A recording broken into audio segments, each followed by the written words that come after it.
Fils et du Saint-Esprit. Amen. Ô Seigneur, envoie ton esprit et tout sera créé, et tu renouvelleras la face de la terre. Évangile de Jésus-Christ selon saint Marc, au chapitre 9, au verset 41 à 50.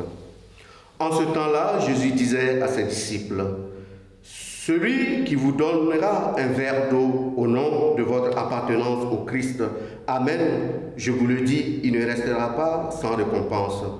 Celui qui est un scandale, une occasion de chute pour un seul de ces petits qui croient en moi, mieux vaudrait pour lui qu'on lui attache au cou une de ces meules que tournent les ânes et qu'on le jette à la mer.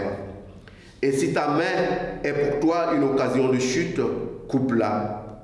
Mieux vaut pour toi entrer manchot dans la vie éternelle que de t'en aller dans la géhenne avec tes deux mains, là où le feu ne s'éteint pas. Si ton pied est pour toi une occasion de chute, coupe-le. Mieux vaut pour toi entrer exproprié dans la vie éternelle que de t'en aller dans la géhenne avec tes deux pieds. Si ton œil est pour toi une occasion de chute, arrache-le. Mieux vaut pour toi entrer borgne dans le royaume de Dieu que de t'en aller dans la géhenne avec tes deux yeux. Là où le ver ne meurt pas et où le feu ne s'éteint pas. Chacun sera salé au feu. C'est une bonne chose que le sel, mais s'il cesse d'être du sel, avec quoi allez-vous lui rendre de la saveur?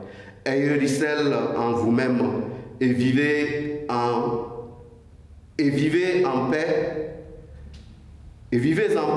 entre vous. Acclamons la parole de Dieu. Louange à toi, Seigneur Jésus. Bien-aimés dans le Seigneur, aujourd'hui, le Seigneur nous invite à la radicalité. Cette radicalité qui voudrait que chacun de nous apprenne à renoncer aux zones d'ombre qu'il peut avoir en chacun de nous. Et cela n'est pas ce qu'on pourrait dire un renoncement de contrainte. Non, c'est un renoncement qui est exigé par l'amour et l'adhésion au Christ. Adhésion à l'amour de Dieu qui nous ouvre justement à être capables à renoncer à nos propres satisfactions. Et le Seigneur vient nous faire comprendre que nous n'avons pas à servir pour notre propre satisfaction, mais simplement par adhésion à son amour, par charité. Capable de voir dans Dieu, capable de voir Dieu dans le pauvre, capable de voir Dieu dans le faible. Voilà comment est-ce que nous créons des conditions pour nous mettre à la suite du Christ.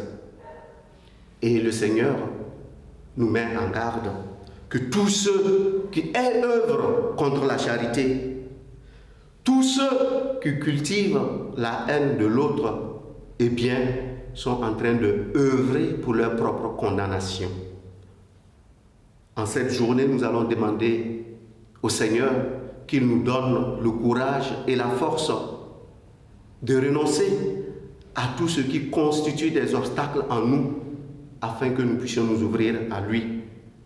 Mais que nous puissions aussi combattre en nous tout esprit de haine, tout esprit de division, afin de devenir un signe de son amour pour les autres.